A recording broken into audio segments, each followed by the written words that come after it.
I hope you pardon us to be a little late. We are very happy to be invited by the Film Academy Baden-Wuerttemberg to this conversation roundtable with two renowned filmmakers who have come as our guests to the TERRE Film Festival Women's World in Tübingen. They are Cannes Award winner Mohsen Makhmalbaf, founder of the new Iranian cinema and of an unconventional film school called Makhmalbaf Film School. So this will be of special interest for you, I think.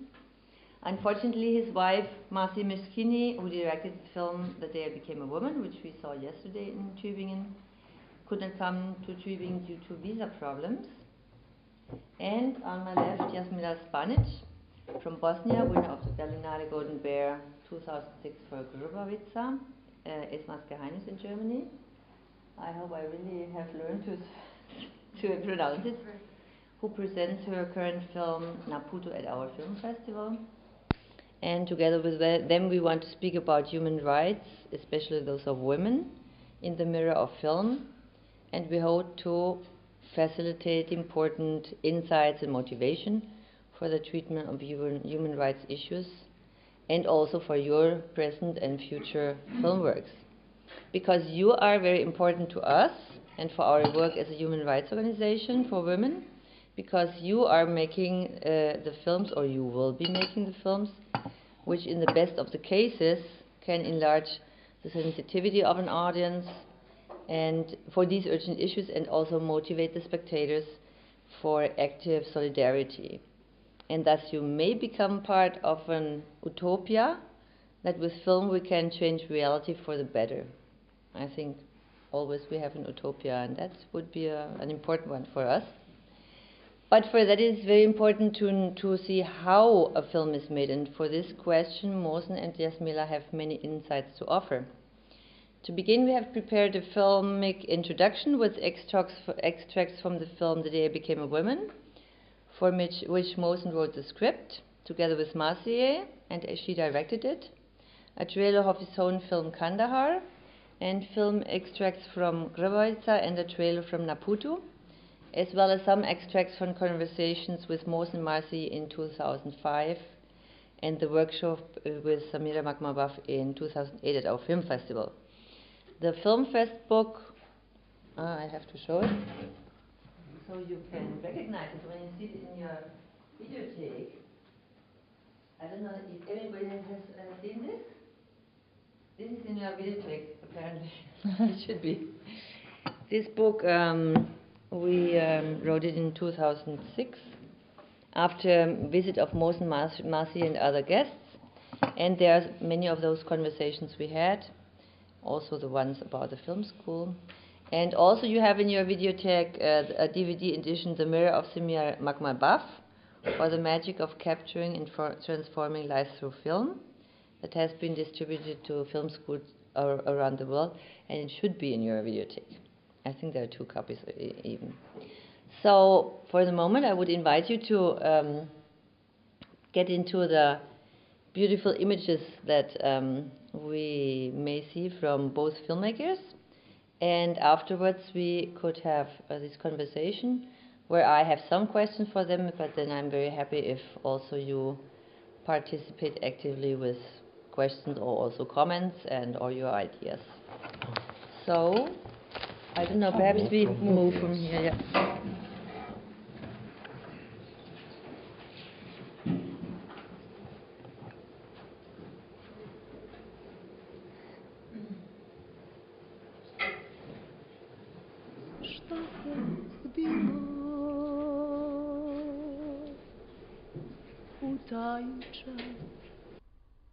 Ili pjesma, ili radosni došao glas. Mama.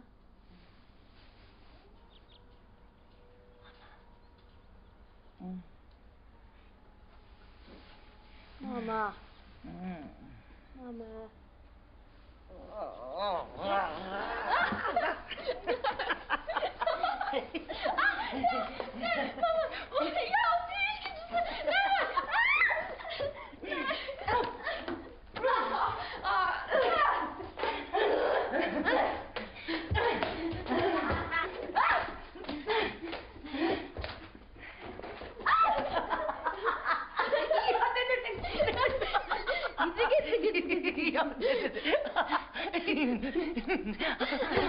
Gotovo.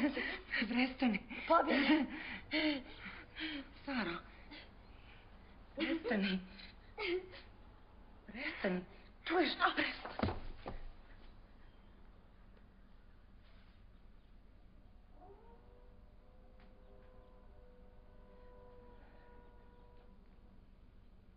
Aj, spremi se. Zakasnit ćeš u školu. Šta je bilo? Prva me udarila. On je prvi počeo. Čas petljaš u muški sport. Udaraš jer bolje igram od tebe, eto zašto. Ajde, poljubac. Šta? Poljubite se. Neću. On je peder. Šta si rekla? Sutra da ti dođu roditelji. Tvoji isto. Meni je mama bolesna. Nek ti dođe tata. Sara nema tatu. Moj tata je šehid. Nek ti dođe mama kad ozdravi. Ajde.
Šta ja imam tatino?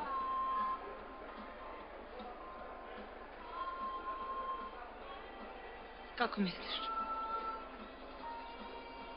Liči me. Ne. Ličiš na mene. Šta imam tatino? Tatino.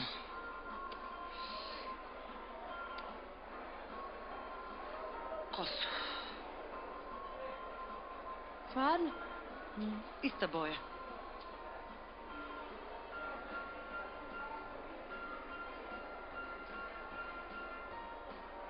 Ti ćeš mene ostaviti.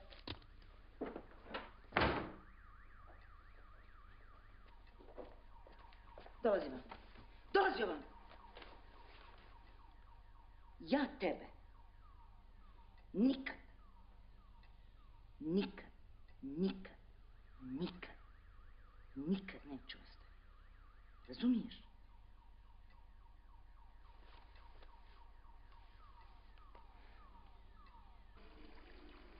Kako to, majke, da si šehidsko dijete, a plaćaš ekskurziju? Laži, nema je spiskovno. Pravo jedna! Zazvom! A? Možda se šehid! Četnici su ga zaklali na žučnik! Je htio da bježi zdrava i zapasi to!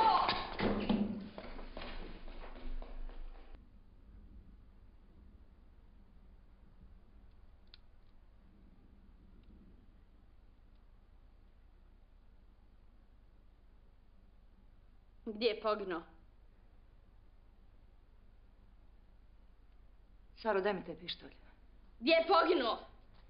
Daj mi pištolj. Govori gdje je poginuo! Na liniji. Na kakvoj liniji? Na prvoj. Gdje je ta linija? Saro, molim te. Ne znaš. I lažeš me, cijeli život me lažeš. Hoću istinu, mama! Hoću istinu, već jednom reci mi istinu! Hoćeš istinu! Hoćeš istinu! Hoćeš istinu! Hoćeš istinu!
imate vrlo malo dobrih pokretnih sferija.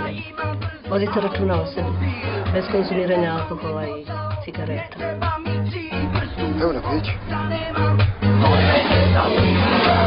Ja, vi ste se baš našli. Prosti, majke, moja greška. Ti mene ne prepoznaješ, a? Bahrija. Luna, drago mi je. Halali. Ne rukujem se sa ženama. Iz blizine srce sluti... Ja dobio posao. Bahrija me sredio. Bahrija, vehabija. Vehabija, jel ti znaš šta oni rade? Oni ljudima isperu mozak.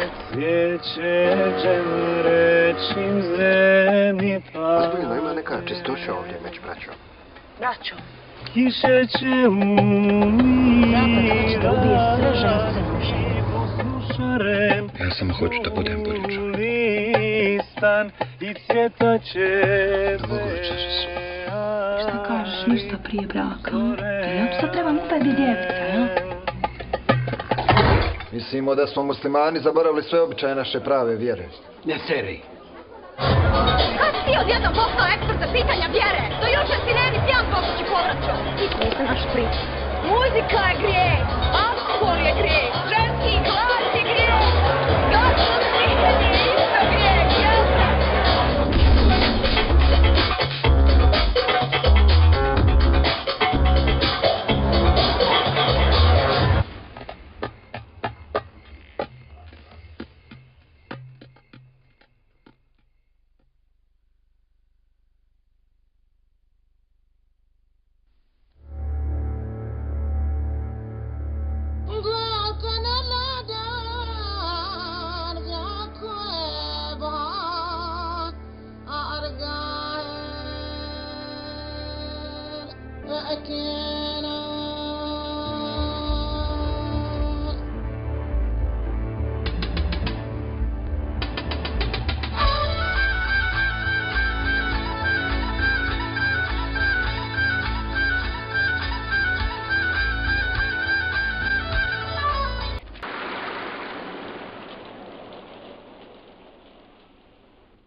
I'm an Afghan residing in Canada.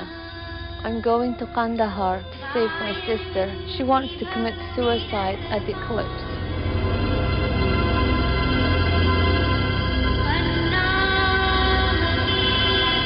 In Afghanistan, one human being has died every 5 minutes from mines, from war, famine or drought. ما یک خانواده مطمئنی را پیدا میکنم که شما با اونا برین، ولی این یادتون نرود که هر جای سوال کردن شما بگین که ما عضو اون خانواده هستیم یا مثلا همسر خانواده یا فرزند خانواده و شما مشکوک نشوید. سر پایین ما مثبت غیرت داریم، ایمان داریم، دین و مذهب داریم. قانون نیست که زنی نمحرم هم کنسیگل بگیم. باید شما خودمون میگردیم، مردم میگه که everybody here is a threat or an opportunity. Danger ahead. Lay down.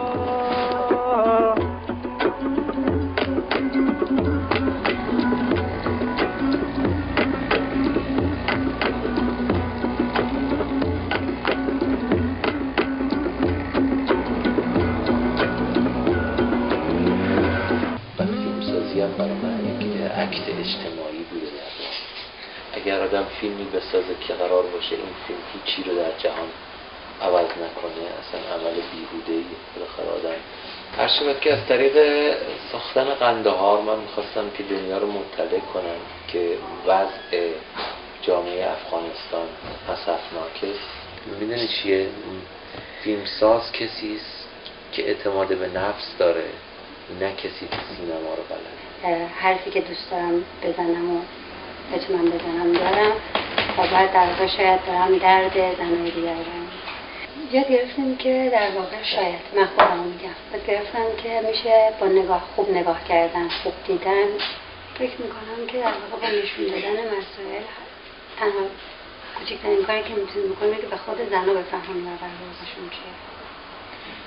از یه طرف دیگه سینما میتونه یه پنجره باشه که ما اونو باز میکنیم برای اینکه ملل دیگر رو ببینیم و با ملل دیگه آشنا بشیم.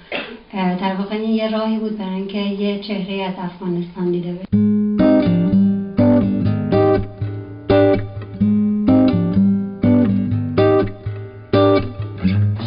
الان دوباره خودم پیدا کردم باز که واقعا یکی از مهمترین چیزا وقتی راجع به یه موضوعی یا انسانی حرف میزنی اینه که تو عمیقاً بتونی خودت رو جای اون بذاری، بتونی تصور کنی این میتونه شرایط من باشه. خب میتونه خیلی سخت باشه. دو تا بچه‌ای که اصلا بلد نبودن صحبت کنن باز گرفتن از اونو و پدری که حتی بچه‌های خودش رو زندانی کرده. Und ein Vater, der seine eigenen Kinder eingesperrt hatte. Wie würde mich empfangen überhaupt? Bereit sein, mich zu empfangen? در واقع شاید اول من تحت تاثیر زندگی من قرار بگیرم یا اول سناریو تحت تاثیر زندگی واقعی قرار بگیرم. ولی من اینا رو درمانی میکنم و بعد دوباره به یاد اونا برمی‌گردم. دست داخل ما بده. اعصاب خراب.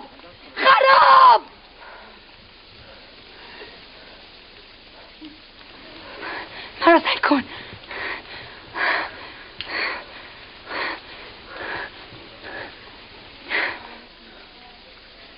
گپ بده. آزون عرش اتمن. زار.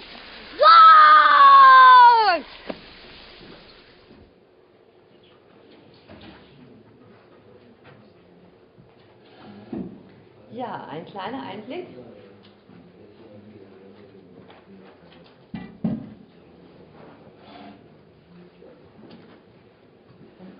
Kommst du auch hierher?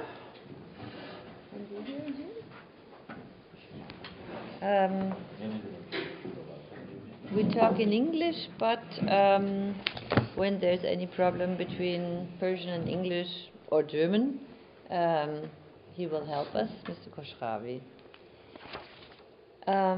Yeah. Do you think if we suggest our friend have one question before we are starting, what question they have from us? What do they want to? Yeah. Okay.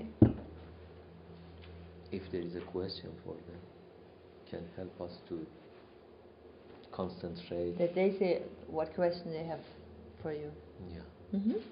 And also is the people from directing department or other? Yeah. Just to know. I have a question for you. I think you don't live in Iran anymore, so how do you try, because we're talking about social conditions and how it's important to change, how do you try to influence the situation of Iran in a way? Okay. But also perhaps we could even ask who are you? Who Yeah. is there? Yeah, maybe. Okay. So we can. Could you perhaps say a little bit what are you doing? Or it's not only students here from film academy, but also in which fields you are concentrating or so. Yeah. I'm Anna Hoffman. Hello. Thank you very much that I have the chance to be here. I'm a very big fan of your films, and I'm a director. Just received my diploma last year, and just starting with the very first steps. Originally, I was born in Kazakhstan, and then immigrated to Germany, and now preparing my first feature. That's why my most eager question is actually, how is your actual life as a director in your country? Can you live from it? And it's, what motivates you to work so hard, and do they honor your work in your own country? Who else? Also es kann auch jemand auf Deutsch sagen und wir übersetzen es ins Englische oder ins Persische, wie auch immer. Es wäre also schön zu wissen, ein bisschen, was so die Dinge sind, die Sie tun und welche Interessen Sie so haben. My name is Sebastian Metz. I'm studying at the Film Academy here. I'm also a filmmaker.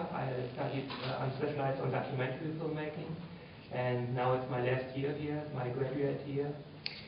And I discovered Iranian cinema just 1 year ago with one of my favorite filmmakers, Abbas Kiarostami.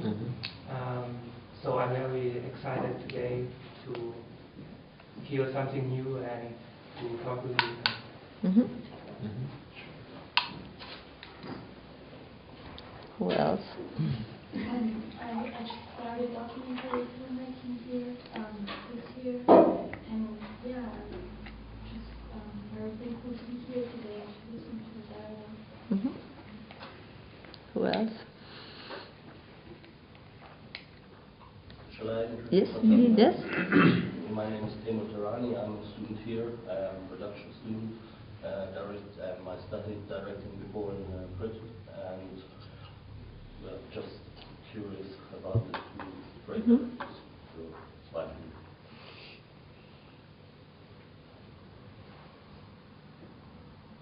Anybody else? Okay, I'm Jasmila Zbanic. I'm studying here production design, and I like to come and to hear. And that is my friend, Jasmila Zbanic.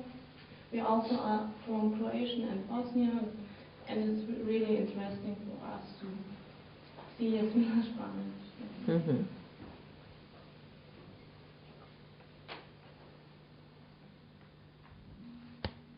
Nobody else wants to present? Now here as well we have some people from, for those who know, some people from the film festival. Paolo, you want to present yourself? I am Paolo Di Carva. I work also for the festival.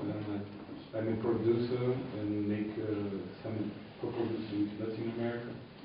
I work also for Leipzig Film Festival for documentary. And for Latin American Film Festival in Tübingen, you're director. Johanna? My name is Joanna. I'm a filmmaker, and I'm presenting my film on Wednesday about female-genital mutilation. And I live in Berlin, and I'm doing my PhD in political science at the same time. So I'm both like doing films and also researching about the outcome of my film. And here we have three of the team of TERRE Film Festival. Me, I'm from TERRE Film Festival also. There's also you. I'm Mofidur Haq, coming from far away from Bangladesh. We have a museum of our liberation struggle, and we do a film festival every year, documentary film festival on liberation and human rights. Next January it will have focus on war and women. And we are very happy to be here with you, and we would like to establish fruitful contact with filmmakers everywhere. We are promoting this concept of freedom and emancipation for the humanity. Okay. And you? I'm Katharina Fiedler, and I'm studying at the Film Academy I'm studying editing, and I will be finished in March. Nice. My last year. Okay. Do you have any kind of question? Not yet, maybe later. I'm just interested in the conversation. So you want already begin to... I introduce myself. I'm Mohsen from Iran. When I was 17 years old, I went to prison for 4.5 years because of political reason. On that time, we were trying to change political situation in Iran. But when happened revolution in Iran, I understood that most of my friends become minister, president, but very soon they become fascist too. I told to myself, we have a problem in our culture that we rebuild again dictatorship. We should change something in our culture, in the mind of people. I arrived in writing, in story writing, and then I arrived for writing a script for cinema, and then I made my film. I use my film like fighting with taboos in Iran, with somehow fighting with bad politic activity that there are in Iran. I use my film like mirror in front of society to show face of people to themselves, to correct them through of showing them to themselves. Little by little, I understood that it is not enough to make film about the problem, but we could add something at the side of making film. For example, my movie Gandhar, I made it in 2000, 1 year before attack of USA to Afghanistan. On that time, nobody was talking about tragedy of Afghanistan. All the world forgotten that. I try to inform my audience around the world what is going on inside of Afghanistan. Women could not go to a school at all. Most of the women were in prison of their house, and they hadn't TV, they hadn't newspaper. There was only 1 hour radio that always using for religious news or praying. And the landscape was full of mine, a lot of people without legs because of the mine, that I thought I have to do something for them. And the hunger was terrible.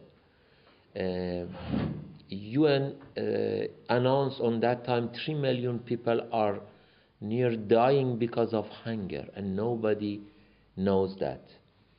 I use my film like information. If you look at to my movie, it is full of information about country that all the world forgotten that. I wasn't going to make fiction film, feature film to make more money. I use my name on that time to inform my audience.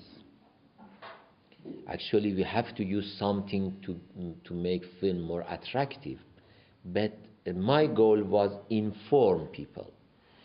When I made this film accepted in competition of Cannes, I remember Le Monde Film Festival, Le Monde newspaper wrote, we could not believe this film, it is very exaggerated, and we prefer to see love story than this kind of film.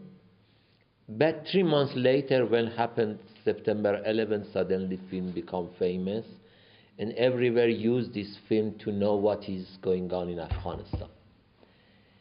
I told to myself, it is not inform about tragedy. We have to do something for these people, like human rights activity. For example, in Iran, we had 3 million Afghan children refugees that they couldn't go to a school because they didn't have visa.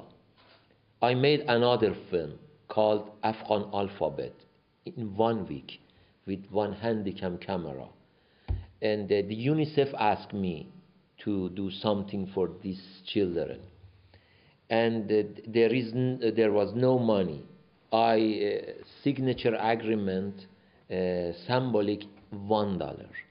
I and my wife and my 2 daughters went at the side of the border. In 1 week, we made 1 film, 1 documentary film.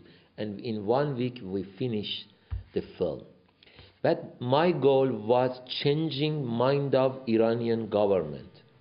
First, I tried to make them cry about this tragedy because everything was in their hand. When they saw the film, they accept to change law. And one day, 500,000 children arrived in the school from Afghanistan inside of a school of Iran. I understood that film can change our world. If you are so serious, you don't need money, you don't need honor, you don't need award. If you are going to use your camera like, gun to kill enemy of the human, it's much, much more effective than anything else. I use digital camera to be more fast, to be more free, to be sometimes without money. You can make a good film, not to show to the film festival of the Western country, to let them know, okay, how much we are in happiness. Okay, thanks God we don't have this kind of problem. But also you can give them some kind of opportunity to know there is way. If you are alone here, if you felt your loneliness, if you felt you are depressed because you lost meaning of your life, you can do something for other person. I personally understood when I'm not alone, on that time that I'm trying to help someone not be alone. When I'm in my happiness, on that time I'm trying to give happiness to the other person. I think cinema can do something between third world and Western country. When you are doing something throughout your movie for Africa, for Afghanistan, for Bangladesh, India, somewhere like that, you will find meaning for your life and you can give something to them, especially when you teach them how they can make film. I was in Afghanistan. I told, okay, it is not enough to make from outside of Afghanistan film about Afghanistan. Shall we let them know how they can make film? I start to have class for young generation of Kabul. I had 30 young talented people.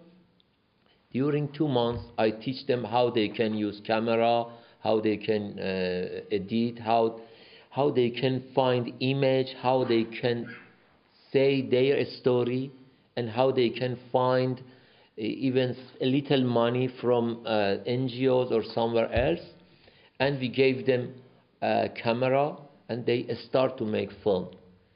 After 2 months, we had 13 filmmakers there and they made film. We asked one new TV in Afghanistan and we had festival in TV. We asked from the people to vote by SMS. They were different ethnic group that they killed each other a lot during 30 past years. They start to fighting by SMS to have their filmmaker as a winner. And we could change fighting from gun to fighting with SMS. And we told, okay, if the hero of Afghanistan was Ahmad Shah Massoud, okay, I can kill Russia, I can kill Taliban, I can kill someone else. The all young generation were very serious to be hero with gun. But we made for them artist hero. Nowadays you can see in Afghanistan the girls are trying to be hero by dancing. We could change problem throughout many activity. We at the same time we had some small human rights activity, like I found 2,400 children that they are asking money in the street of Kabul. We test them and we found different talent between them. One crew had talent of painting. We asked them, instead of asking money, sit here and painting, and do paint. They start to painting. We put for them one teacher in 1 year and we bought from them their painting. After 1 year, we paid only $9,000. But we had 168 frame of their painting. After 1 year, we gave them back. And we had exhibition in darkness. We invite ambassadors of different Western country to see exhibition of the children of Afghanistan. They arrive in darkness of exhibition with light, and they could find painter at the side of their paint. After 1 year, with $9,000, we could change identity of 14 children. We could change 13 young generation to filmmaker, but with a little money. The money comes from benefit of our film there, because it is so bad you made film, for example, in tragedy of Afghanistan, and then you go to restaurant and eat very delicious food and say, okay, I'm very happy that everywhere I'm famous. this is my experience. I find my happiness to this kind of activity, making film, teaching to the talented people. When you are working, not in this class like this, when we are working, when we are looking for actors, they can see, they can be with us and see how we could choose them. In the shooting, they can see how we work. In editing, they can see, we choose some and we teach them. So we make film, we teach, and by the benefit of the budget, we have to do something around that problem that we are talking about. That.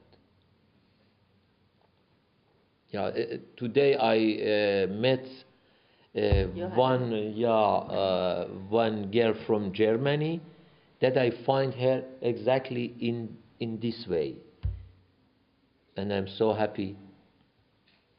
I'm finished. Thank you. Jasmila, perhaps you can also tell a little bit about your motivations, your goals, or your... Yeah, when I started writing for my first film, actually the idea for it, or the pain for that, came in '93 when I discovered that mass rapes are happening in Bosnia. It was a friend of mine who was translating to the refugees who came to the elementary school next to my house, and she gave me what these girls experienced. They were 14 years old, and for me that was shocking. I was 17 at that time, and I was in Sarajevo, surrounded by Serbian army. So that, first of all, it could happen to me, and I was afraid. And then it was for me horrible to know that I'm in my apartment with my parents, and there is people in my school who doesn't have anything. So I went to meet these girls, and they didn't want to talk about it, but at least we could have, you know, coffee with them, and that they feel a little bit accepted in unknown city, because they were from eastern Bosnia. And since then I wanted to do something about it. I wrote short story, a poem, I didn't know what, but it was, I was poisoned by the fact that it's possible for men to get, because you know, I thought about sex when you were 17. You think it's romantic, you know, it's a climax of love between two people, but then suddenly you see that sex could be a weapon to humiliate women. And since then I was not able to understand how is it possible that men get erection from a hatred. Rapes were not happening because girls were beautiful, but it was from the hatred to punish women, to punish her family, to humiliate her husbands, brothers. It was very often done in front of fathers and other members of family to make more pain, and to go through this mythology that very often these girls and women were saying that the Serbian army soldiers were raping them, saying this is revenge for 500 years of Turkish period in Serbia. You know, to have this mythology bigger than reality was totally shocking for me. And I was thinking, should I make documentary? But then I didn't want to put these women again through the pain, and I was really very sensitive about the fact that many journalists come to Sarajevo and they were saying, you know, just give me 5 raped women, 5, you know, children without legs. And it was for me, sure, I don't want to do that. And then I kind of left it, but it was always in my mind. And I had my own child out of love in year 2000. And then I was thinking, woof, it's so complicated to have a kid. It's so many emotions that nobody ever tells you about. Always you read very romantic ideas about motherhood, but it's not like that. There are many, many things, beautiful and strange and scary, many things. And I was thinking, but for me it's so complicated now that I have my own kid. How is it for the women who were forced to deliver baby? Because very often they were kept in the prison until they were 6 or 7 months pregnant, and then they would release them to the other countries, so they were not able to perform abortion. And since then I started thinking about how is it to have a daughter from rape, and not the son, because son brings another set of emotions, but daughter. And then I started between breastfeeding. I was writing the script, and then when I finished it, I said, no, it's too hard for me. I don't want to do it. I met these women, and I was like, no, it's too hard. I took it so emotionally. I couldn't sleep, and so on. So after a while, I was I felt I'm transforming this destructive elements and emotions into creation, and I felt that's necessary for my country, that we use this destruction and hatred and transform them into love somehow.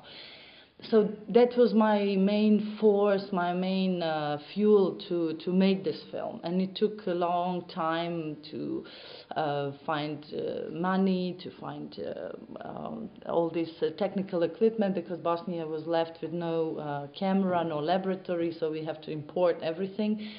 But it was possible with really good team that I have, and my husband is producer, so he was the one who really sacrificed everything to that we make this film. So it was then when I finished the film, I sent it to many festivals. We didn't have world sales, and I was knowing a little bit about film festivals because as a student I used to work for Sarajevo Film Festival as an assistant, so I knew little bit that it's very important to have it abroad in order for Bosnians to accept it. If I just show it in Bosnia, it will be just nothing important. But if it's somewhere else, Bosnians will say, oh, it's interesting now. So I was really sending it to every festival. And Berlinale was saying, oh, we have it in Forum, if you like. And I said, no, it has to be in the main program. You know, the world is such a shitty place, and you cannot tell me that you will put some Hollywood film because the star will come in a red carpet, and, you know, and just ignore this film because some of the people who used to work for Berlinale at that time, they were saying, but it's, you know, no budget, no language, no English language nobody speaks, no stars. It's small film, too small for competition. And I was really writing a very angry letter that this is not the way to treat the world and to go. Films should change reality and not repeat the same things and business and whatever. And then finally, these people that I wrote letter showed the film to Dieter Koslik, and immediately he invited the film. So that was really great, because suddenly everybody in Bosnia was interested in the subject. Before that, nobody was interested. If rape came as a topic, it was on the bottom page, and not because it's not new sexy information. It's old. It's from the past.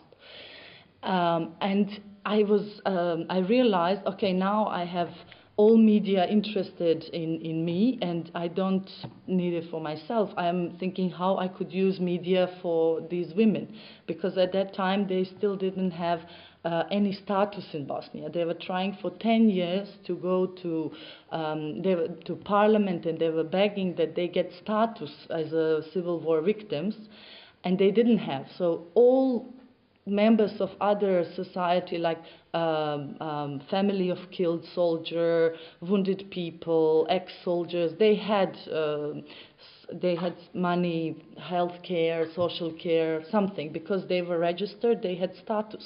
But women, nothing. They didn't exist. So we sit with women organization and we said, what could we do? And first idea was, okay, let's collect money, let's put, telephone number that people call, and we get a bit of money from the tickets. But it is something which is, you get a little bit of money and you spend it. It doesn't really make a big influence. So we said, okay, we have to change the law.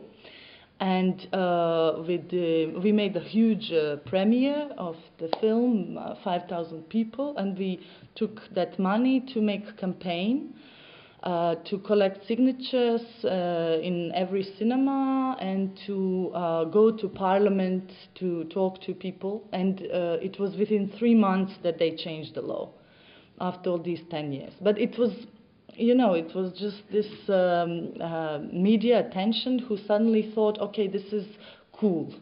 It's really strange. If I had the same film shown in Bosnia, nothing will happen, nothing. It's just because of this, it's important, Berlinale, and so. So anyway, we used it for a good purpose, and the law was changed, and now women are able to have social care and health care, and their children have health care. And so that was a good part. I can't say, I mean, what we talked, Irene and I can't say I made film to change the law. I was not aware of that when I started making it. It was first of all for me to deal with this pain, and at that time I was I have this romantic idea, of course, that it's possible to change the world through the films.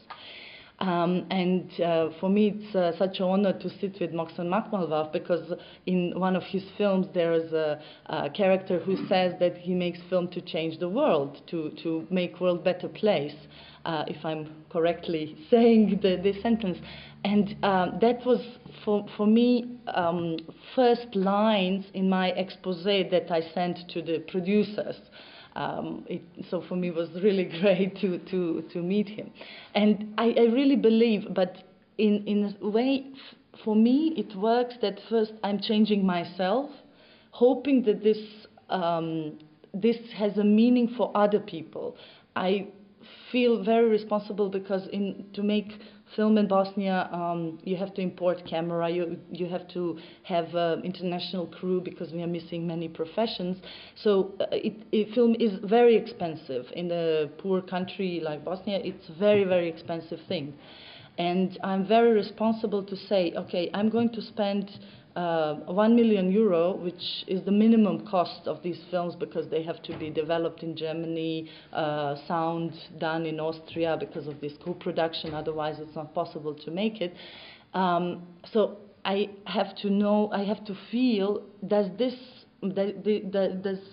is this obsession of mine only mine, or it belongs to my country or region or world? Would other people care about it? I don't want to make film just to entertain, or to get status or something. I have deep feeling that I am changing something through the film. I don't have maybe always idea, okay, this will result in this or that project, but I really believe, because I am changed through films very much. Films changed me. And I believe that this is really possible, and yeah, that's. Mm-hmm. Is there in the audience are there questions now with respect to this part of motivation, also the possibility to change reality through films? Are there commentaries or questions?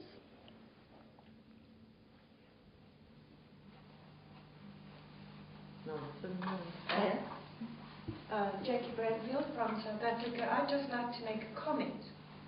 You know, I am no academic, and I don't say that to apologize.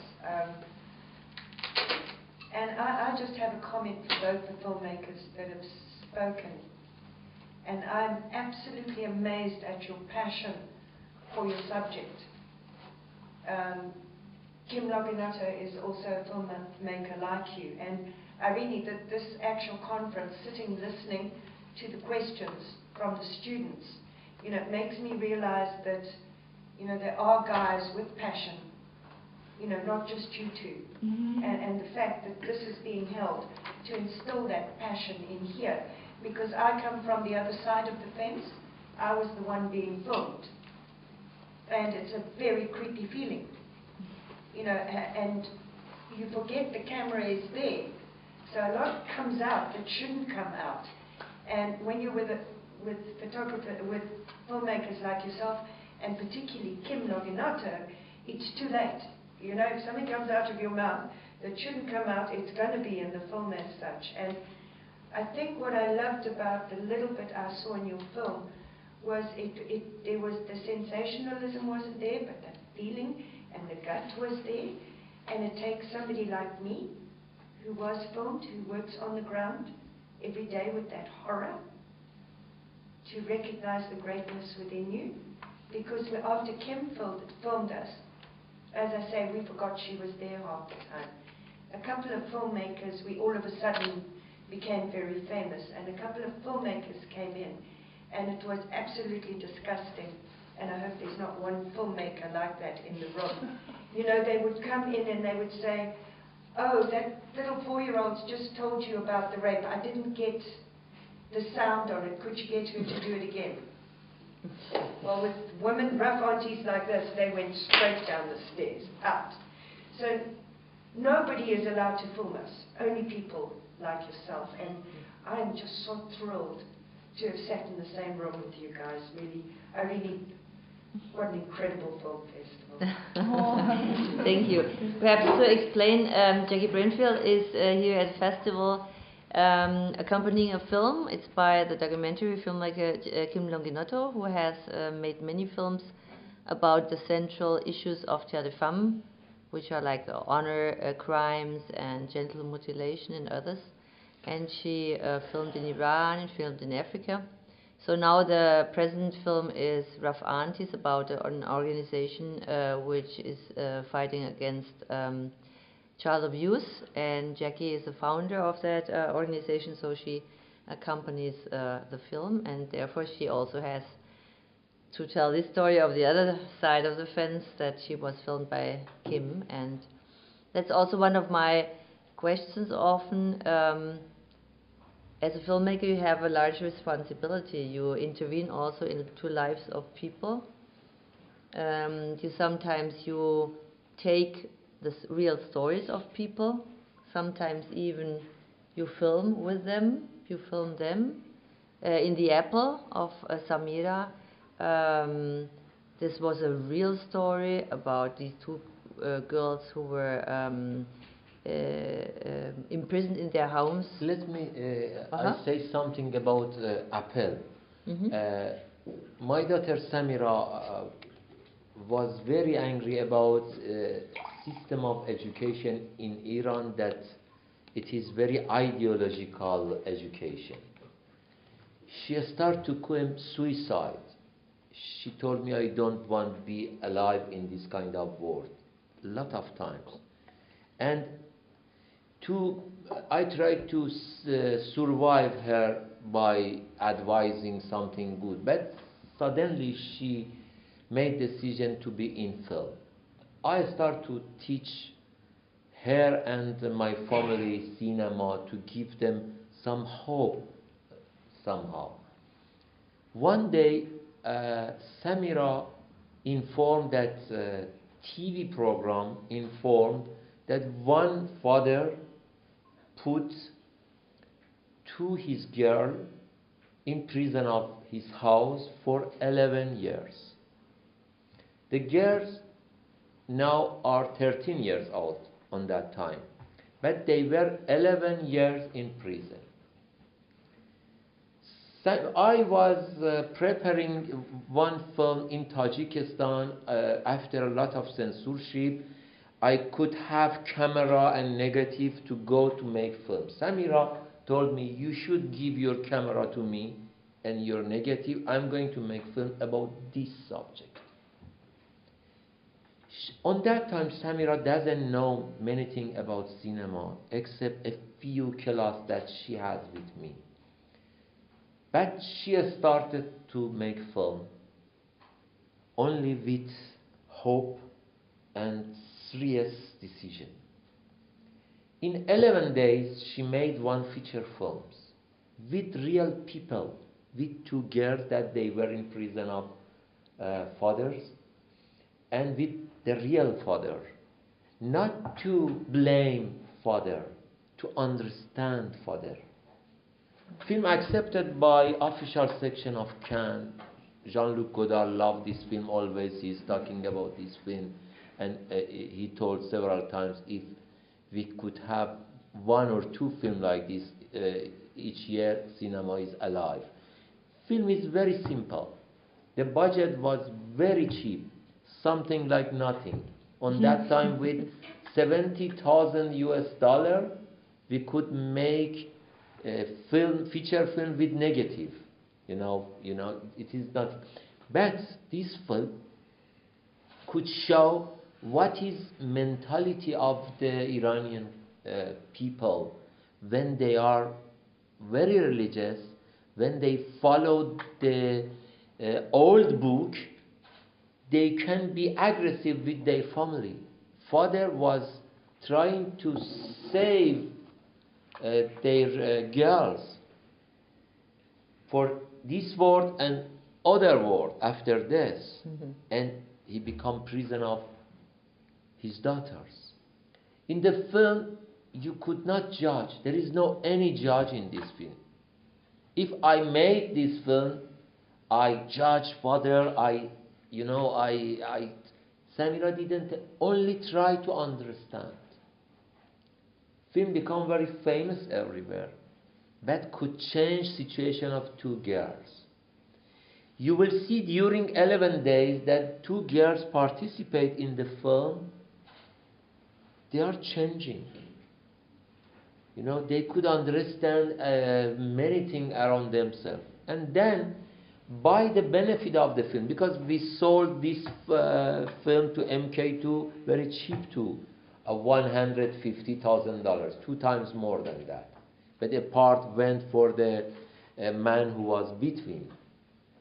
But by the budget of that, Samira rebuilt their house, sent them to the school and medicine and doctor, and finally, in the same day that Samira married, one of girl married too. And she completely changed. And the father too. And throughout this story, we could show our society how much they are influenced of one old book. And if sometimes you are angry of terrorism in Islamic situation, it does belong to some kind of idea that they are influenced of that. Samira tried to understand, and throughout understanding, criticize idea in the mind of people, criticize culture, not human, that they are victim of this kind of culture.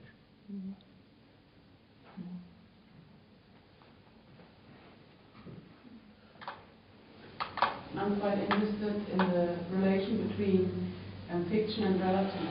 So both of you said you want to change reality with films, and I'm interested how you decide how much reality is in my film and how much fiction, or can fiction be a better way to change reality than a documentary, or the other way? So we get to know both ways, fiction and reality, and maybe you could say something about this issue. I did before several documentaries, and I really love documentaries because you have to open yourself up completely and love characters. At least I really want to work with people I love, I respect. And I have to respect them, that they trust me, I trust them, and we establish very bold relationship. And on the end, I want them to really be happy with the film. You know, not to say I don't want to see it or something. For me, that's the rule. I don't want to. Yeah, that was the thing. So going into fiction was for me a step to say I could take other part and show also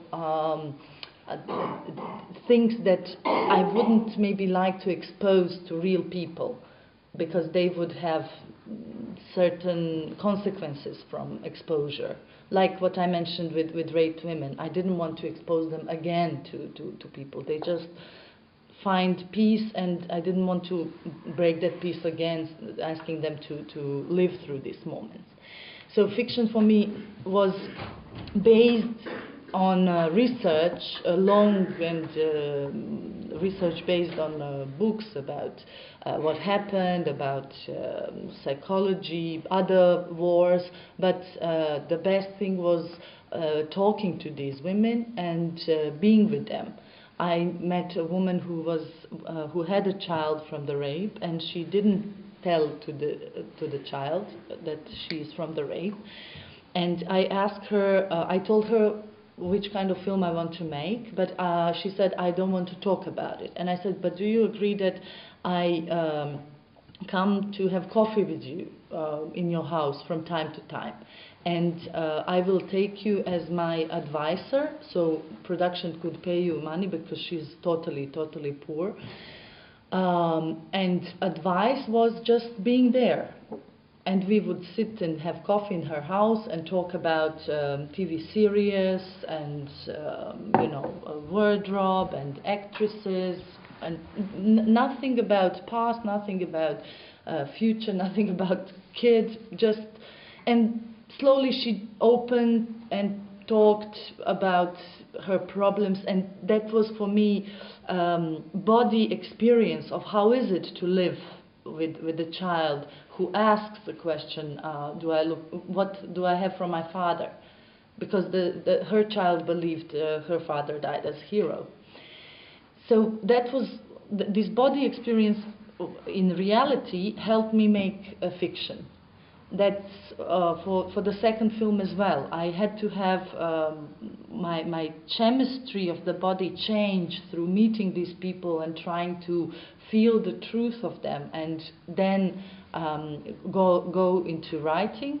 And for my actors as well, I would put them in touch with those people, and with locations, with the city, because in both of my films main actors are not from Sarajevo, not from Bosnia. In the first film, Mirjana Karanovic, she's from Serbia, and she had even bigger problem because it was Serbs who committed crime in Bosnia, and she's incredible human being, because she was always talking against the war and protesting during the war. And for her, it had double importance of being Esma in the film. And for her to listen to these women, she was falling apart every time. I was really very afraid how her psychology will stay, because she would feel guilt because she belongs to the people, to Serbs, and though she has nothing to do with it, she had to get rid of this guilt. So film for her and for me and for other people was kind of catharsis in our lives. And so later, when she was making the role, she had this reality in herself, and she was able to suggest certain lines, certain scenes, and go through them. Other questions with respect to that? Mm-hmm. Yeah, you already mentioned, or we talked about that, when you make film with protagonists, you can have a big influence. It can be also good and can be bad. Jackie told us that it can also be a very uncomfortable experience when people take up your story and film it. Or you have had also the example that you can change the life of people. And I think this is also a kind of responsibility, or what you say, how will she psychologically endure this kind of film work about a very hard issue. That's also the question, what kind of responsibility you feel for your protagonists. Always I will start my film with big pain in my heart. For example, to make a movie like Kandahar, I went secretly to Afghanistan, and I use my bears and I wearing the Afghan dress, and I arrived in the land with a lot of mine, and all my friends told it is very dangerous trip that you will have. I went to have enough pain and dream for the country that I knew that it is very, a specific country. When I arrived in Herat city, it is 2 hours by car from Iran, from border. But I was 1 week there. I shocked, because I have seen with my eyes more than 20,000 people were dying at the side of the street because of hunger. In front of my eyes, women dead, men dead, children dead, and I couldn't do anything for them. And I thought I hate cinema if it could not do anything for them. This pain made my movie Kandahar, not me. You need very big energy, and then every problem in your work is nothing. This is the main thing that I need. Sometimes you will see very big tragedy, sometimes you will see very small thing, but it is very big. It can be 1 girl, 1 boy, 1 children. For example, I read in BBC one news that affected me a lot. In Israel, the soldier of Israel, afraid of something like bomb, they asked 2 children go and touch to understand is it bomb or not. The children is crying and they make pee in their trousers. It has enough pain for me to make film about that, because can you imagine when you are children and you know what is bomb? Maybe your father dead because of explosion and someone else asks you to do that to survive himself. First I need pain, and then I have to think, this subject, this pain, is it for lot of people or only for 1 person? Because I can help to 1 person to solve his or her problem. But if it is general, if it has meaning for everyone, everywhere, this time I try to be intellectual, to calculate how much this pain belongs to the human. Because finally, human will watch our film. I will think, okay, if my film will be 90 minutes, if 1 million people look at to my film, 90 minutes multiply 1 million person, it does mean 90 million minutes I will have from the life of human. If you can't, some of us have life less than that. It means each film can spend 2, 3, 4, 5, sometimes 100 time of life of human. You know, it is not important money. We will kill the life of people by our mistake in cinema. This is the reason that I calculate how much people I should kill with my film. So I should care about the subject, how much is international. And then, in my experience, I knew that one of problem in cinema is we could not believe the acting, we could not believe the subject, you know, the reality is one of the problem. And cinema always will kill reality, because you will put big camera, lot of light, and everyone knows this machine has power. Everyone can look at you from everywhere. So you're afraid. Everybody look at me. And some of people have shame. They change in front of camera.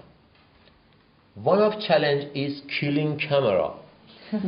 You know, for example, we ask children that we find them like actor and actress at the side of the street to play with camera, to look at from visor to the scene, and sometimes, okay, this time you look at, I will play. We play with children always. Something like nothing. And we try to use their reaction. For example, I'm talking with you and I will see you do it like this. I try to use your reaction. Everyone has different reaction, different character. We try to catch different character. We don't fit a real character 100% with our story. This is the reason that I will write, for example, 4-page script for that film that you saw a part. And then in the shooting, film will develop itself. There is a behind the scene of blackboard. You can see, I wrote 4-page for that script.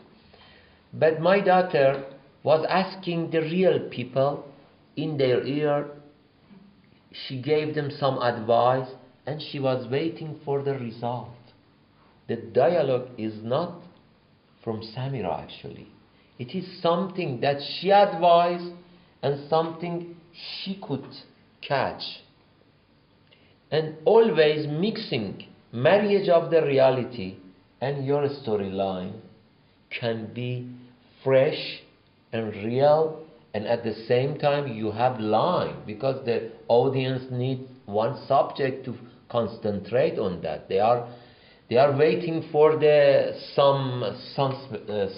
suspense, you know, but very limited suspense as a line to not lost your concentrate.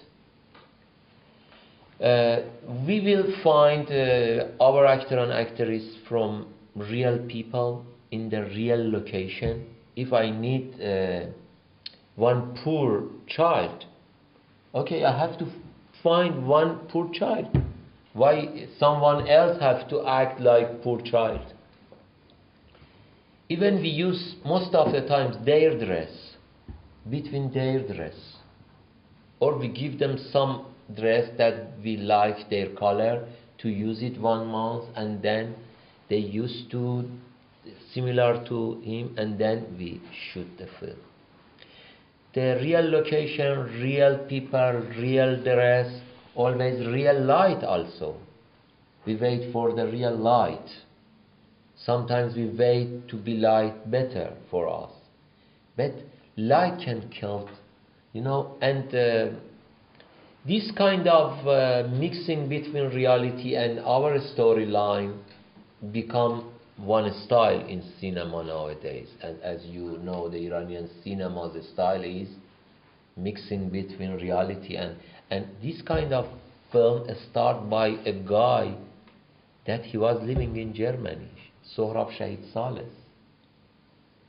He is father of our cinema, especially Abbas Kiarostami is very influenced of his film.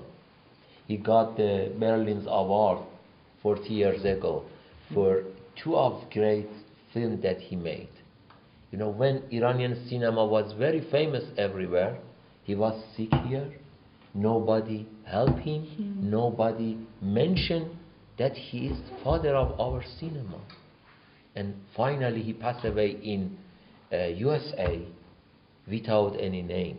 And shame on us, because some of great people start and found something that some of other use, and can forget. It is somehow respect to his name. Sohrab Shahid Saleh, he has two big films that if you see you will shock that. And the other filmmaker that we are very influenced of her, one 30 years old girl, she was poet, she passed away by accident when she was 30 years old. Her film was screened in Oberhausen Film Festival 40 years ago, called The House is Black. And she teach us how we could, she has only one film. This is the best short and documentary film that we had in Iran. It was censored. I stolen and I gave to Marco Muller and some other film festival. And now it is famous film. We learn from this film. جزامیا چی میشه؟ Okay, she arrived in one house for okay, and you will shock when you will see the first images. That film asks you wait, and she will show you how you could be more deep to understand life and beauty of the life in very tragic situation. And after a few minutes, you will see they marry with each other, they love each other, and little the beauty from dirty in Iranian cinema comes out from this film. With little budget, with only good philosophy, good eyes, you could have cinema, not with lot of money and with lot of facilities. I think all of you can be famous filmmaker, effective filmmaker, if you believe first yourself. And let me tell you something about my style in teaching my family. I told them you need to believe yourself. If you are going to make film, okay, let's go cooking. If you can cook very well, you can be good filmmaker. How? Concentrate one day for one food. After 12 hours, you can make one good food for yourself. In 30 days, you will have experience for cooking 30 different food.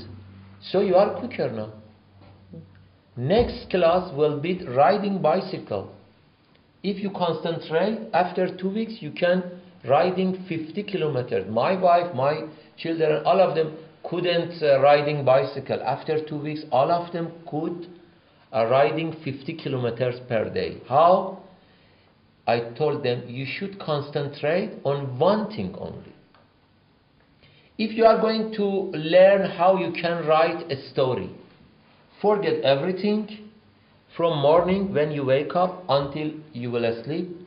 Only you read a story and try to write a story. After 40 days, you will see you are a lot story writer. If you concentrate on one thing. The problem in our school is 2 hours geography, 2 hours history, 2 hours literature, 2 hours mathematics, and we have to shift always. I find concentrate in 1 month, 2 months on one thing change you a lot. And if you love something with your concentrate, you will feel, oh, I have talent of something. I think cinema is like, driving. You can learn it nowadays by digital camera in 2-3 months maximum. but you should have dream and pain and responsibility to change something, then everything will be with you.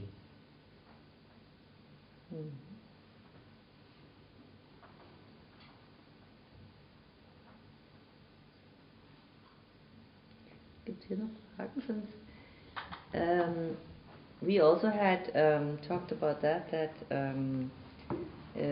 what you were also saying, that in one moment you have to allow your body, your feeling, your intuition to react to situations and to grab you and to make you, or to motivate to make a film, but also you have to have the other moments where you have to, how do you say, I have to think about 90 minutes for how many people, or you say for whom can it be important, for whom can it be meaningful.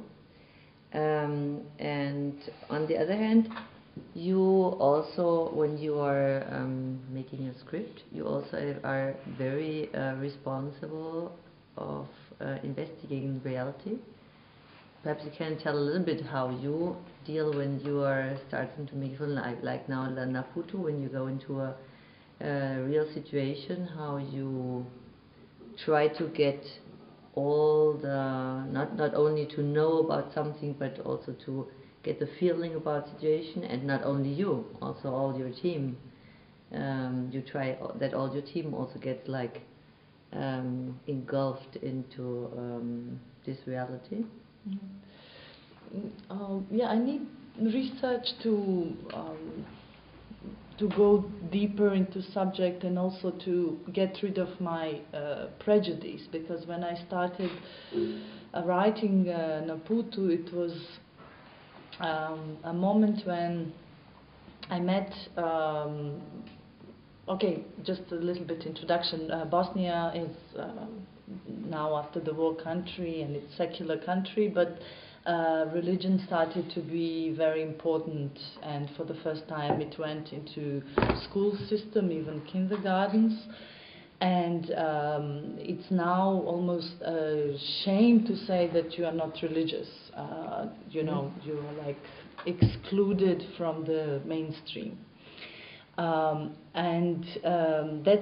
That could be reaction to socialism, where religion was considered opium for masses, and it was not popular at all. It was never forbidden, what politicians say now, because I have my grandparents who were going to the mosque freely, so it was never forbidden, but it was not supported with the state. So I wanted to explore the subject which really hurt me, which was the fact when I came to my friend's house, there was a man who didn't want to shake hands with me. He said, "Sorry, I'm not shaking hands with women."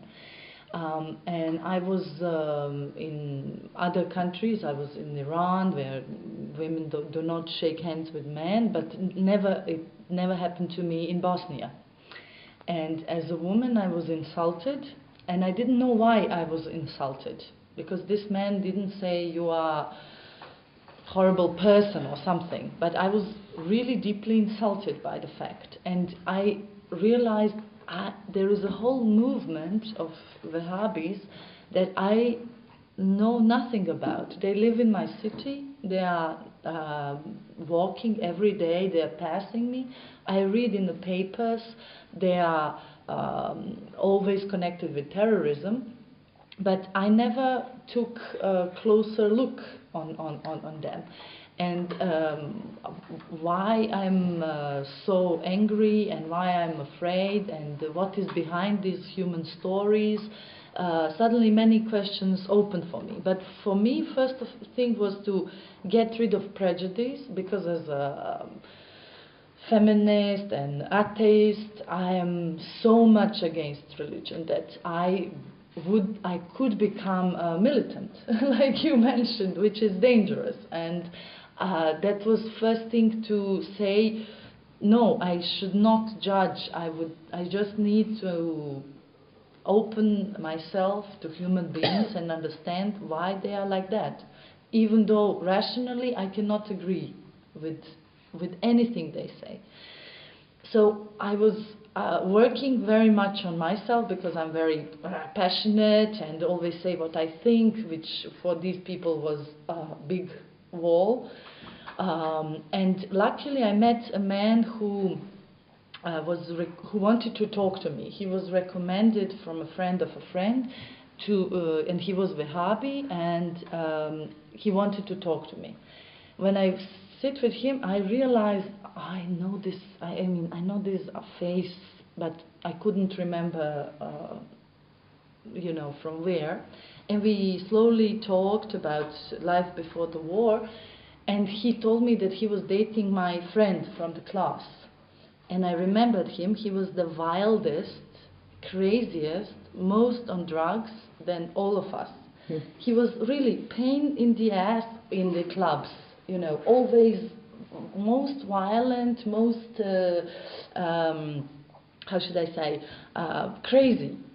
And I said, oh, that's you, and now you are not shaking hands, and you are doing this and that. And he said, yes, I realized I now have a truth and so on. But that little past gave me courage to say, okay, look, we talk openly, and I could ask him anything, and he would answer. So he introduced me to the community and to the chief, who didn't want to talk to me in a way. On the end, I persuaded them to talk to me, but they were not looking at me, which was really hard to talk to somebody without looking in the eyes for me. So all of that, what I'm saying is that I had to suppress and get rid of my normal reaction as a woman and as a citizen of Bosnia, where I would say to somebody, please look at my eyes when we talk, please look at me, and try to understand from which position they are coming, from which their own pain they are coming, and why they are doing what they are doing. Not justifying, not saying this is bad or wrong, but just say it is reality in my country. But for me, my task was to make a metaphor, not to say, okay, otherwise I would do a documentary, to say this is how people live, this is how they are dressed, this is what they believe. For me, it was important to tell a story which was painful for me. Mm-hmm. I have looked at the clock, and we had thought about making a short break so people can eat a little pretzel and drink something. If it's all right with you, or if you're passionate and you just want to go on, you also say, you just tell. What do you want? Okay, we have a break. It's clear. So, a little bit time left, and I think I speak for all of us that we are pretty much curious also what you think or what you're curious about, and we wanted to suggest, if you want to make questions in German, that Henrike can translate them, so that nobody should not ask because of the language problem. And yeah, I think we should make one. But there were two questions. Yes, that because we didn't that we should take these questions up. Those were two questions, right? Perhaps you could repeat those two questions, and then also the other people, and if you want in German, put their questions. Okay, my question was in regards to your exile at the moment. How do you try to influence the Iranian society from outside? Yeah. I have two answers for that. First, I made film in 6 different countries like India, Afghanistan, Tajikistan, Turkey, and Iran. And my film will release everywhere. My audience is not only Iranian people. And I have a pain from different parts of the world. So I don't feel that exactly I am only the Iranian filmmaker and my responsibility is only for the pain of a part of the world. Nowadays, when there is a new tragedy in Afghanistan or in Tajikistan, I have a new pain in my heart. But at the same time, I'm Iranian. I made film in Iran. I was born there. I have many things from Iran, and always I am worried about situation of Iranian people. I moved 5 years ago from Iran, and I was in Afghanistan, in Tajikistan, and India, and finally from last year I am in Paris. Actually, I stay in Paris mostly because of Iranian political situation that we have after election days, after coup d'etat that Ahmadinejad made in Iran.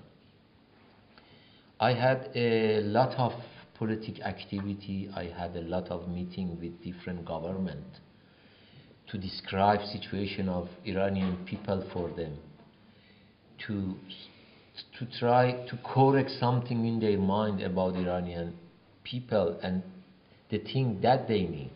Because always Western government are thinking to control atomic bomb. They can forget about freedom, for human rights, for democracy in Iran. If they could control atomic bomb, they will continue their deal with Iranian government forever. We should change something in their mind. And I use myself for a while, like 8-9 months, like ambassador of Iranian people without government. I use my name to open some of doors to talk about this thing. And also I can add, during last year we have very beautiful image and very strong image by mobile phone that Iranian young people took in demonstrations in during fighting with the police. And actually this kind of image has more role than all Iranian history of cinema to change image of Iranian people in the eyes of people of the world. Before this image, everybody could think, okay, the Iranian people are someone like Ahmadinejad. But after this kind of image, totally we could broke this image, and Iranian people are something else, Iranian government is something else. I work with this kind of activity. For example, for the very first day, we managed one crew to have this image from Iran, and we use all contact with all media of the world that we had from before for our cinema. We use for send this kind of image, and you could see lot of television could show that. Without manage something in between, we couldn't have this image very fast everywhere. Hannah, my daughter, was sitting in house. In each days we could have 200, 300 this kind of image. Hannah used a link for that, and she was sending everywhere. I can say during last year I was something like human rights and political activist for green movement.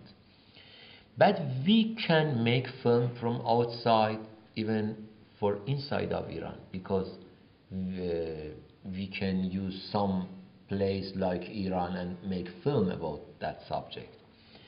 And even when I was making film in Afghanistan or in Tajikistan, I was thinking about my nation too. I made a film called Sex and Philosophy in Tajikistan. It is not sexy film, but it talk about sex. I was trying to break taboo of sex in my society. The film put question about relationship between men and women through a different angle to find can love be answer for loneliness of the human or not, something like that. But it goes through of dance, that it is taboo in Iranian cinema, and talking about sex. Or I made another film in India. The couple of Iranian will go to India for honeymoon, They talk about everything that are taboo in Iran. And they criticize everything that you could not mention on one sentence of that.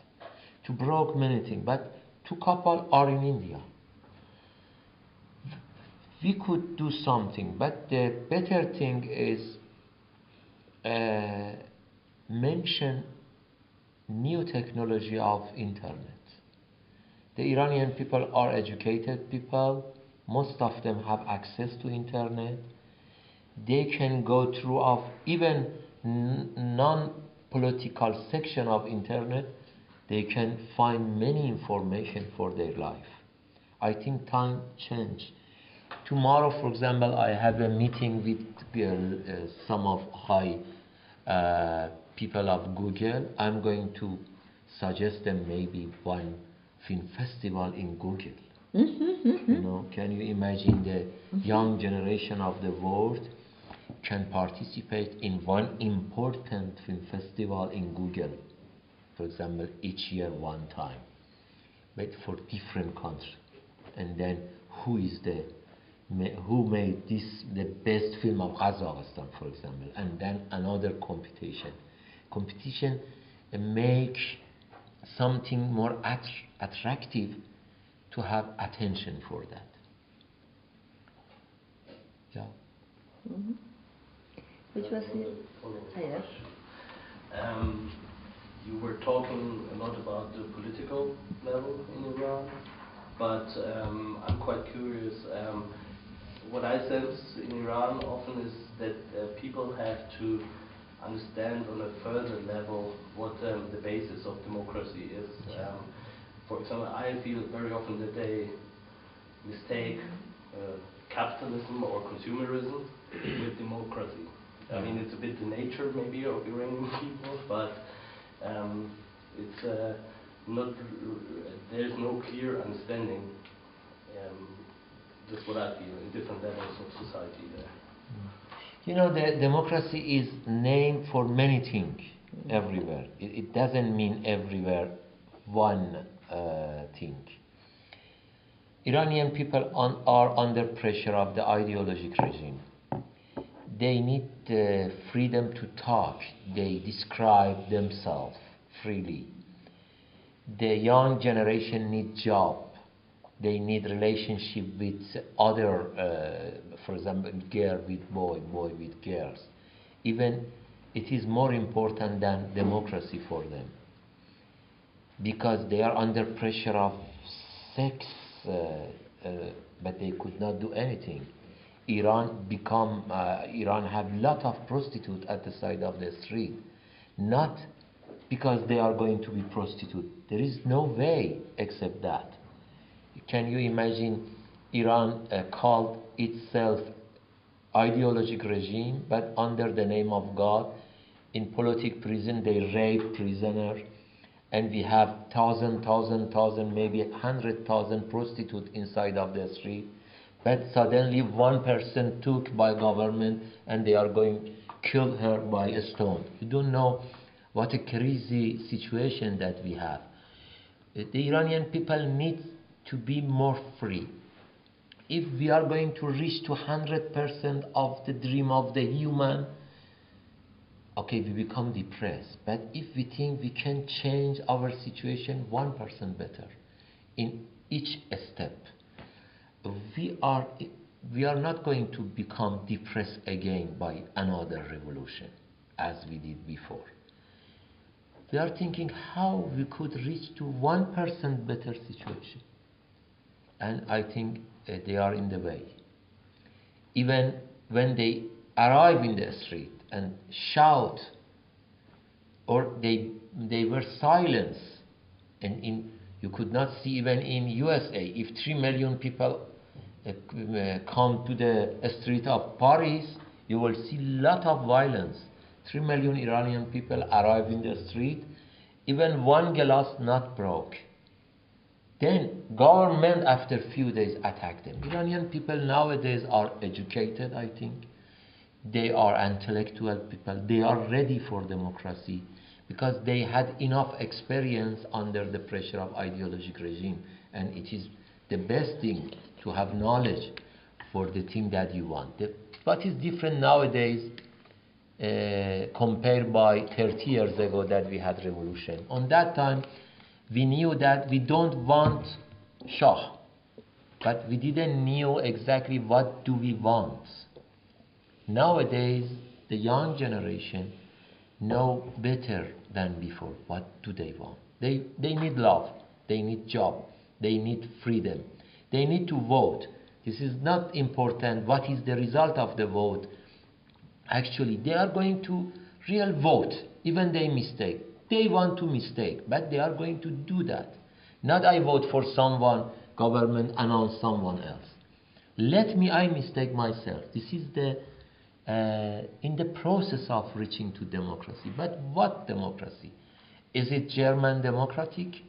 Okay, is democratic is humanistic? No. There is a lot of deal even for torture facility between Germany and Iran. You know, all the machine that control our telephone bought from Germany. The mine that are in Afghanistan made in France.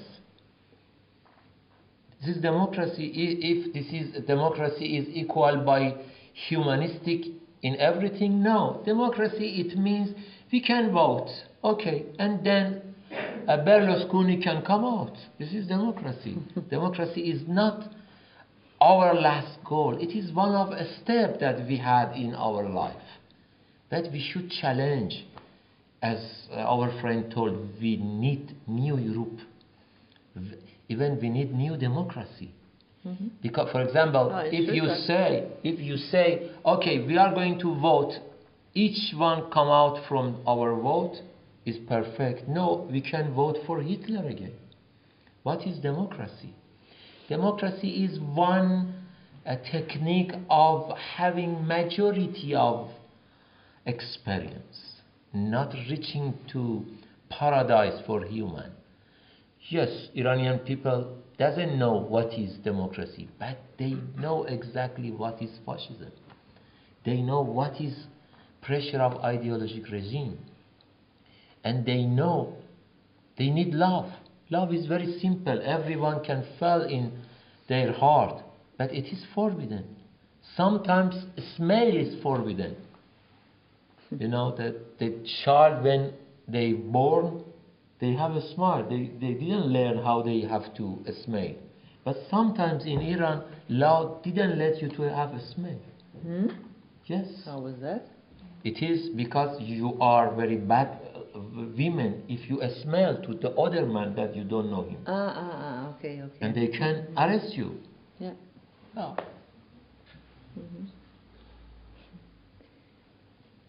So there was still another question. Who had it? You?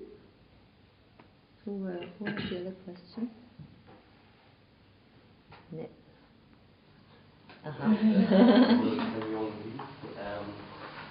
I was last year in Berlin, and I think you won 2 years ago in Berlin. Is that right?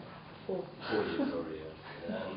But we had a talk. I was with a Croatian friend, with a Greek friend, and we were telling her in a restaurant on the side of the festival what your film is and how touching and how important. And there was a Serbian journalist who suddenly joined into our conversation, and she rejected your film as a propaganda movie. And I was, my question is now, how is the perception in this Balkan region of your film outside Bosnia now? And how relevant is the film for them? Yeah, so when we had Grbavica in cinemas, half of Bosnia with majority of Serbian population didn't allow the film to be in cinema.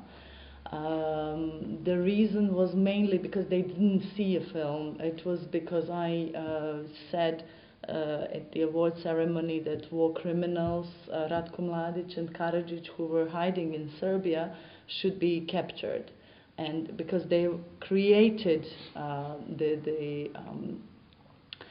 strategy of war where it was allowed and welcomed and awarded to rape women. So I used this opportunity of ending of Berlinale, where everybody was watching, to mention something which was crucial for my life in Sarajevo. Until war criminals are in prison, I would always feel as a victim, and I hate feeling of being a victim. It's very dangerous state. It's too emotional and too manipulative. I hate it, and that's very often a feeling of many people in Bosnia, this victimization. So in order to change it, first thing is to have war criminals in the prison. Just for imagination, can you imagine that 20 years after the Second World War, Hitler was free? You know, it's out of sense. And Serbian government is supporting war criminals, and that was the reason why people in Serbia didn't want to see a film. They said it's against Serbia, it's against all Serbs, and it is for me totally ridiculous to, because they are Serbs, you identified with the war criminals. You know, for me that shows the level of conscience of people. I mentioned Mirjana Karanovic, who says, because my people did this, I am supposed to be louder than anybody else of condemning these things, not protecting it. And most of the people in Serbia still protects these war criminals. According to statistics, you know, they more than 0.5% of Serbia believes they are war heroes. You have Emir Kusturica, who comes to Munich for with no smoking band, and they are singing a song of Radovan Karadzic being a hero. And cool. Yes, it was a few days ago in the Zeit. Mm-hmm. It's totally crazy. It's this mythology, what I mentioned before, which makes people crazy, not seeing reality. They see something else. And we had Mirjana Karanovic, who lives in Belgrade. She was attacked, and there were a lot of threatening letters that she should leave Serbia, that she's a Muslim whore, that she should never work in Serbia, and so on. And we decided to show a film there to give people opportunity to see that there is nothing against Serbs. Serbs were not mentioned in the film. Only time that something is mentioned is Chetnik. And Chetnik is a name for this fascistic organization that they are proud with what they've done. There is a web page of Chetniks where you would see they are very proud. They say they liberated Srebrenica. So that was one thing what was mentioned, and that they took it very personal. And we showed the film, and before the film it was 2 times attempt to stop it. One woman came in and screamed before that there were many victims who were Serbs, and you know, trying to stop the screening. And then there were 100 boys with T-shirts of Karadzic and Mladic coming in the cinema. And for me it was really painful, because these boys were 20 years old. It means that before, that when war started, they were 7 years old. They have nothing to do with the war. You know, they were not responsible. They don't know the facts. They have nothing to do with it. So it's a system and their parents who give them this lesson, mythology, that this is good. This is good for them, to believe that these people are heroes. And what was great in Belgrade was that people in the cinema, they kicked out these people from cinema, and we had screening, and it was really emotional, and because of course not everybody agrees, and there was a strong movement in Serbia against the war and against and very much for the truth to come out, to reach especially young people. So that's what were the facts. you know, that I really didn't expect. I didn't make film to condemn somebody or to say Serbs are bad or whatever. It was, for me, I thought that that people would feel with this woman, that they are able to identify with a human being who suffers, no matter what's the name of the people. And then after, you know, film was forbidden in a part of Bosnia, but it was on a black market, pirate DVDs, and it was bestseller. I didn't get any money, but I was really happy to have it. And there were a lot of discussions in forum. People saw it and they were saying, why the hell they forbid this film? Why they are thinking we are stupid people? What is wrong? What did this woman said? Nothing. There were a lot of people who didn't agree, but those people were not in TV, not in media, not creating general opinion. There were just few voices on forums and so. So general politics is still very much pro-criminals and very much hiding the truth. And that's sad, because I think the healing process will start when the truth is on the table and we see how we deal with this truth, not when it's under the table, behind our mind.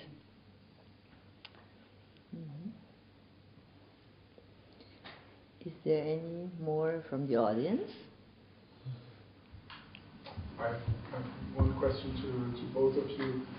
Since you expose yourself a lot to terrible things and you continually deal with huge problems of your fellow people and so on, and as you said before, you take very little steps on this way to improve situations.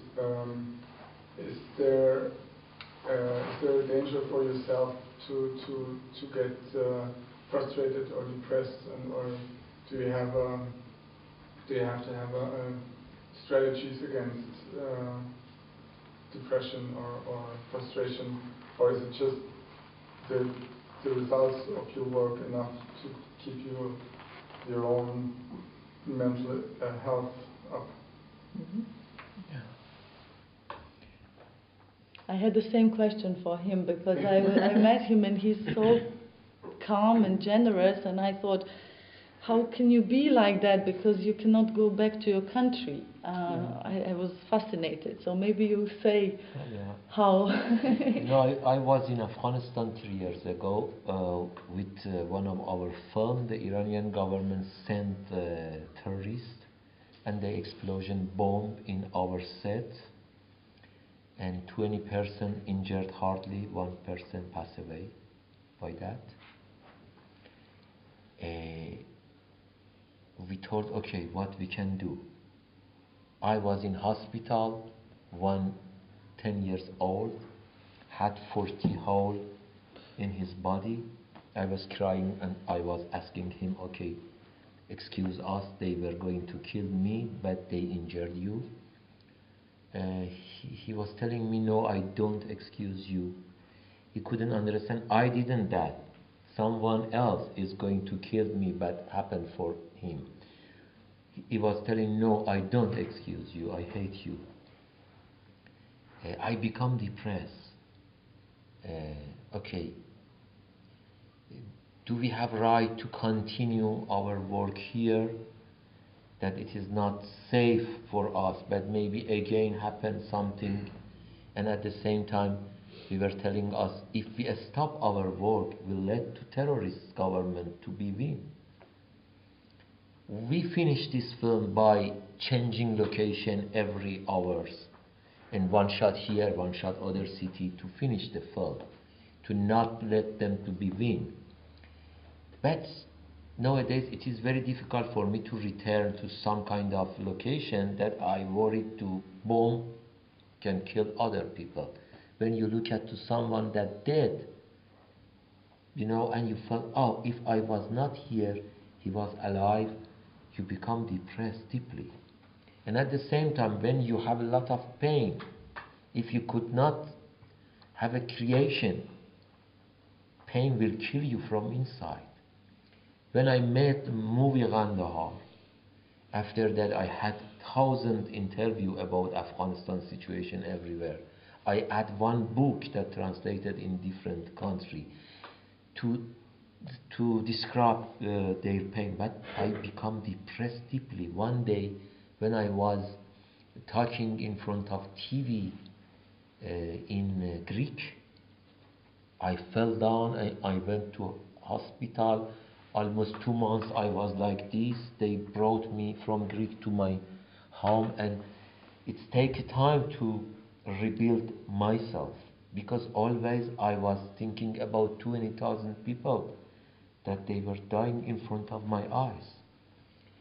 Yeah, sometimes it's not enough to make film. It was the reason that I start to do some human activity, because it is not enough to talk about the problem. You should change the problem to make you happy, not only for yourself but also for the other. It is mixing.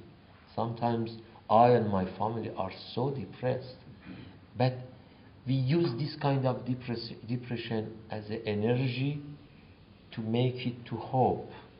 There is one sentence in Gandhar. The one character says, if we could have one candle each one, there is no need to sun. Sometimes we try use one candle. With a little light, you have hope. Depression can become less and less. But how you could be very, very relaxed when exactly you are in a lot of problems? No, there are a lot of periods of giving up and anger and depression, but again, I think we have this one life which was given to us as a performance to come and have best out of it, not for our own benefit, but for others, to try to make evolution. I don't believe in God, I believe in evolution. We are trying to make things better. If film shows things in a different way and we make evolution with it, I think it's a good film. Sometimes there is a film which is perfect photography, wonderful actors, everything. But I see the film is there to hide the truth and to leave us in the same system, which is benefit for few people, not for everybody. And I cannot stand the film. I immediately react to it because it doesn't want to change world and life. It doesn't want to go into some other fields which are not explored, but is keeping us stable on the seats. So I'm trying, when I'm in these bad feelings which are often happening, to find reason to laugh, to go further. And it sounds maybe depressing when we talk about it, but my friends from Germany, when they come to Bosnia, they had the best fun, because people laugh a lot and have really good time, maybe because of this pressure of life that you try to use best out of it. And I would also add something from the film festival, because as we are as a human rights organization, but which is dealing with really terrible issues with respect to human rights of women, we also often have this question for us.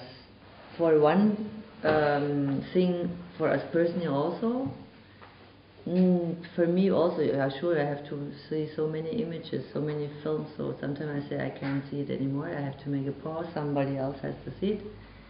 Is also for our experts who are dealing really with the realities. If there is a person being stoned, or 1,200 girls being circumcised, mutilated in a country in Africa or so, and they are trying to do something, and perhaps it's very difficult.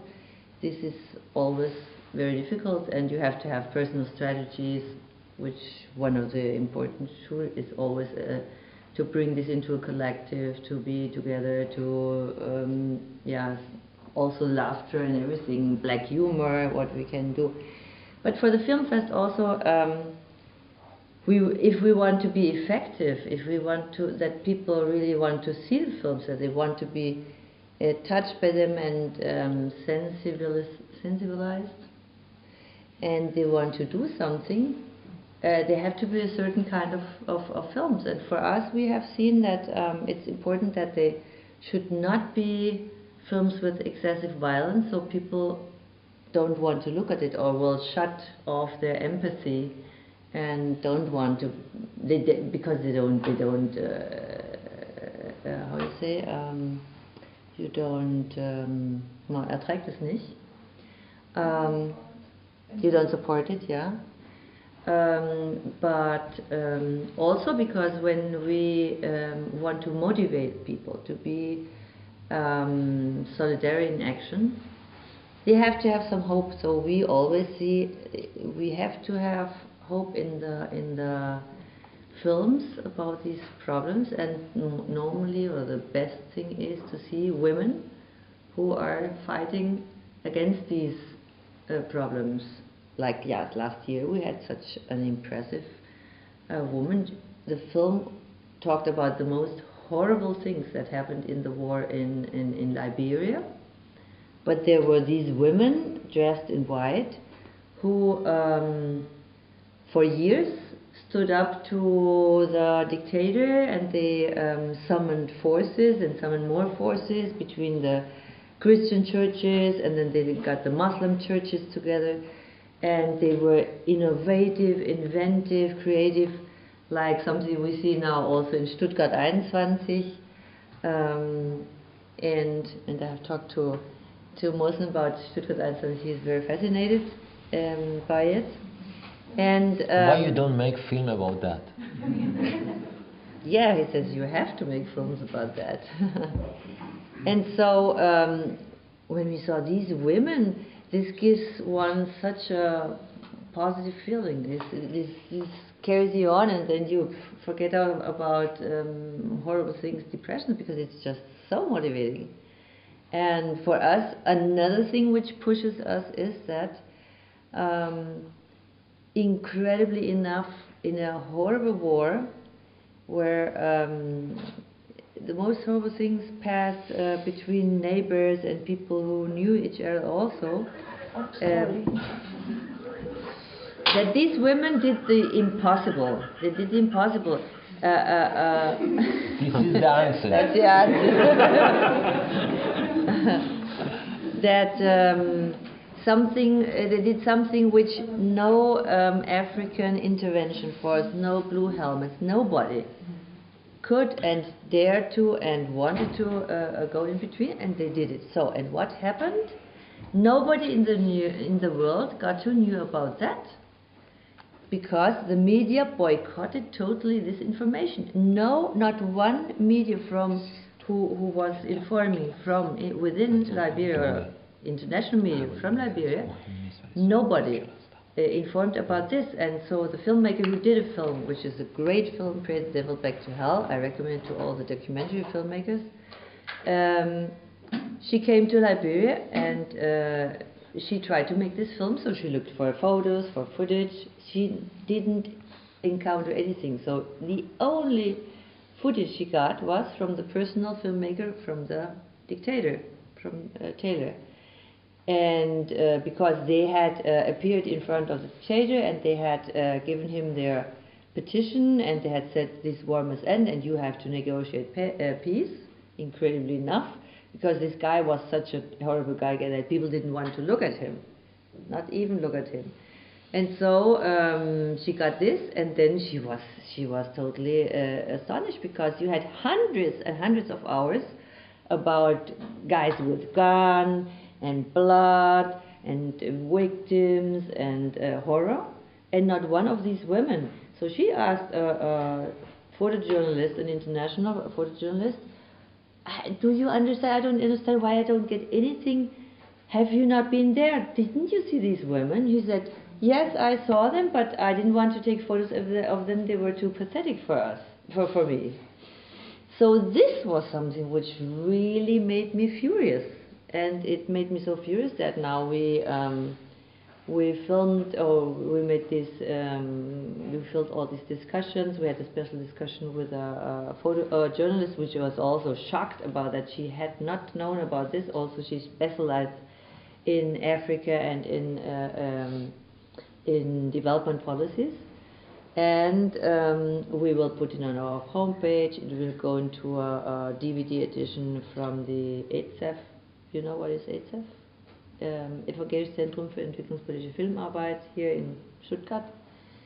And we really want to do something so the media should confront, or they should react, they should deliberate what is it that leads them to ignore such a thing, and on the other hand, to create images. And that was also what made me furious, to create images from those people with guns, which was like in a position of power, and a position where people like perhaps to identify with these guys, bloody guys with these guns. And I want to question that also for what we see so many times in television. The images we have is really horrible, because in these wars they show images which people, they are like shutting off their empathy. They're getting like, it's every day, I get used to it, why should I care? And they don't show the people who are making so incredible things like these women in Liberia. So that makes me furious, and that's also something against depression and suffering. You know, there are many. So this was with respect to the film festival. I have a question for Mohsen.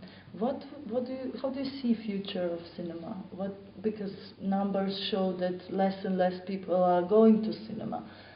How do you see that it will develop? Because the images continue, but the form of release of the film actually will change, especially by the digital format. Because before that we used negative. Now we can make film by digital, and then we made in digital and we transfer to 35 millimeters for a while. But now you will see everywhere they can show by digital. So the facility become more small, and the budget become more nothing, and the freedom of the artist become strong, and the internet can have a different kind of cinema. For example, you can have something in your wall in your city, but everywhere in 1 hour around the world can see one film, for example. Why Google or Yahoo or YouTube cannot have a different kind of cinema? You will give your film to YouTube, for example, and all theater of the world in Tuesday at 5 p.m. will show your film. I think this kind of thing will change. But cinema as cinema itself, I think will continue, actually will develop like other art that develop. But cinema won't die. Why? For example, food. We can have a food in our house, but we go to restaurant. We need food with other people. You can pray if you are a believer in your house, but you will go to mosque, you will go to Mecca. You need other energy of the human. We need image with other people. This is the situation of cinema. Why we go to some place like cinema? This is exactly that we go to mosque or to restaurant. Cinema is between mosque and restaurant. This is the being in the society with other people. It is something like make love with other person. Okay, you can do something with yourself. Why you don't that? You need other energy. I think the cinema is the one thing for relationship between different image and different mind of the human. This will continue, but the format will change. Camera will become small. Audience can see film in different way, but cinema, I don't think will die. And what do you think? Very similar, not to repeat, but really very similar. And I think it should be also transformation of the institutions of how it goes, because now you have world sales, and world sales is selling to distributors, and distributors are giving it to cinema. And I have friends who are from the music, and for example, they have also the same system, and they cutted it completely. They publish immediately their CD on internet, so for people to download it for free. But where they get money and audience is concerts. So something in this chain also has to change. I'm still trying to think how and what, but this system is not good at all anymore, I think. The world sales, distributors, cinema, it's something is very rotten in the structure. So maybe Google, like new wave cinema in French, that they were produced for show, like Lumiere. He made film, he will release in cafe himself, and no one was between, you know. The art like painter, and he was seller of his. We should make more short something in between, because many things will change by distributor, by the theater director, you know. Also, you know, I made film 1 year ago, year and a half ago, and I waited for Berlinale, and Berlinale showed it, and now it starts in cinema. It will come in France in February. And I am supposed to come there and talk about it, and I'm already in my new film. For me, this is past. It's I'm a different person. I have another passion, and of course I could talk about it, and it's nice, especially in this kind of form. But I want that film to be shown immediately. I was really dying that people see it. That's my food when I have reactions from audience. And that's because of this very slow system of how films are shown today. Ja, ich glaube, wir sind auch voll der Zeit. I think it's it's the time. 2:10. So we also started late, but also we have to go to the airport. So I thank everybody very much, you for coming, for your interest. Jasmila and Mohsen for coming, and for the translator who gave us security, and for the technical support, and our other people that they look to it that those moments are not just like that, and that we can look at it and show them to other people.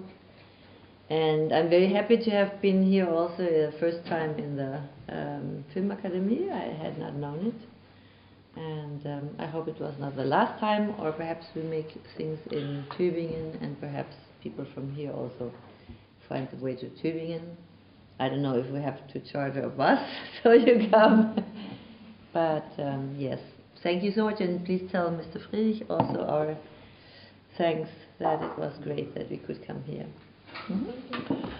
سوال آخر